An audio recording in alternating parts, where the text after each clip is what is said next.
Morning is G. How are you? I am on my way to, well, not to London, but on my way to meet someone or some people that are taking us to London, because I'm going for day 3 for me of the UK Black Business Week. So I've been having a lot of good connections and good networking opportunities at the event when I went on Wednesday. Wednesday. But Monday was a different matter. Monday, I don't remember the last time I posted. It might have been Monday after my interview. And then in the evening, so I did go do my cleaning, like I said, I did some cleaning. And then I fell into a tiny ditch of anxiety and depression. That's the only way I can explain it. And that went on all day Tuesday. Started from Monday night, went on all day Tuesday, and what happened, or rather what pushed me off the edge, you know when you're already stressed out, and I knew I was overwhelmed, I knew that, but you know when something happens that just pushes you just over the edge. And that was when my son was praying for us at their bedtime with his sister, and he kept on praying for me to have the perfect job that will make me happy and this, that, the other. And obviously I didn't break down then, but I broke down afterwards when I got into bed. I got into bed at 9:30 because I was just like, okay, I just want today to be over. But yeah, it was quite but it was one of those things that it had to happen. And I was saying it to my friend yesterday, I went to see that once you get to capacity of all the million things you're trying to do, your body, your brain, your mental faculties will tell you enough is enough, and that's when you just can't stop crying. But I've always seen crying as a tension release, so you know. But I also spent Tuesday in London with my friend, one of my best friends. I helped him kind of talk through everything. And because I knew I was seeing her on Tuesday, I kind of said to myself, okay, I need to get all the crying out of the way before I get to her, so that I can actually talk when I get there. So that's what I tried to do.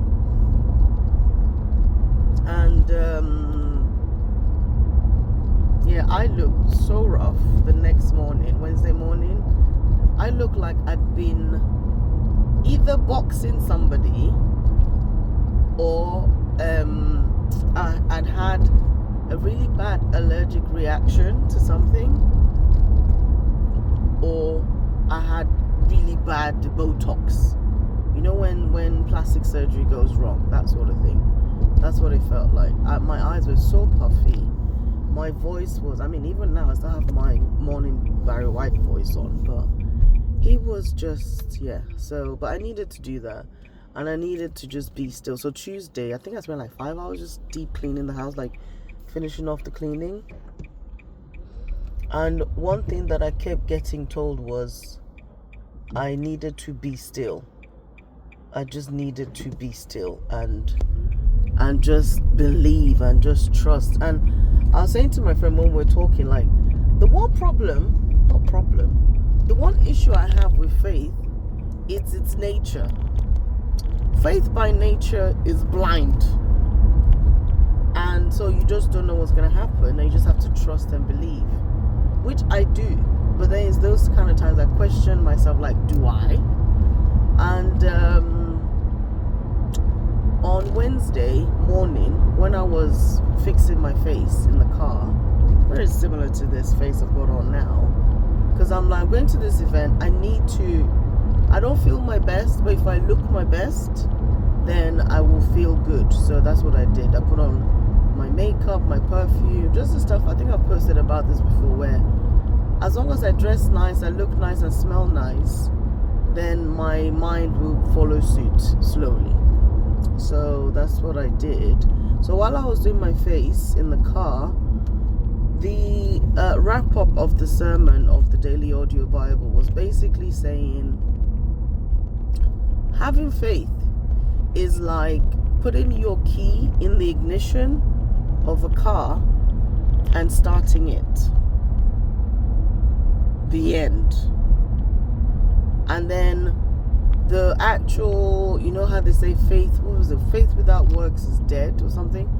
So it's the actions you take afterwards, i.e. moving the car and trusting that you will be directed where you need to go. Like God is like this, or the Holy Spirit is like the sat nav that will then tell you which way to go. Because anyway, that was the analogy that made sense. So, and it's funny that I was listening to that message while I was sat in my car, stationary, putting my face on. I hadn't started the car though, because I was trying to save.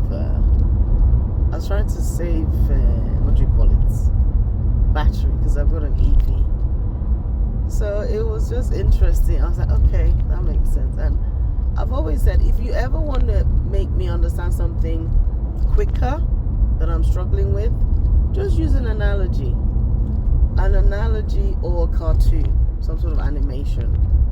That's how I'll get it quicker. So I was like, okay. And then I went to the event and I met my business mentor.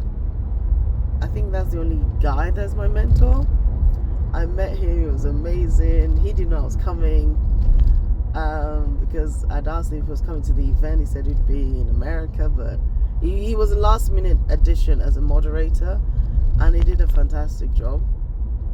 He's just, when you meet people and they are as nice in person as they are on the phone and on Teams or Zoom or whatever.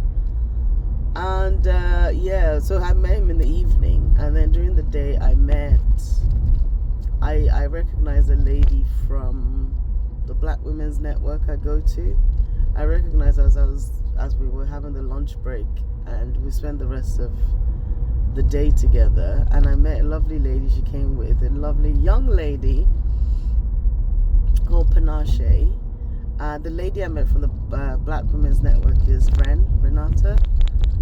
And it was just wonderful. And in the short time we spent together, I learned so much.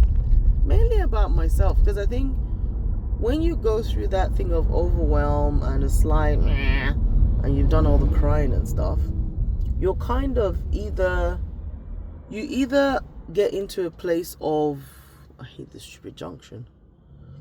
You either get into a space of just resignation as to what's gonna happen, like, yeah, okay, fine, whatever, or you're more open to. She's calling me.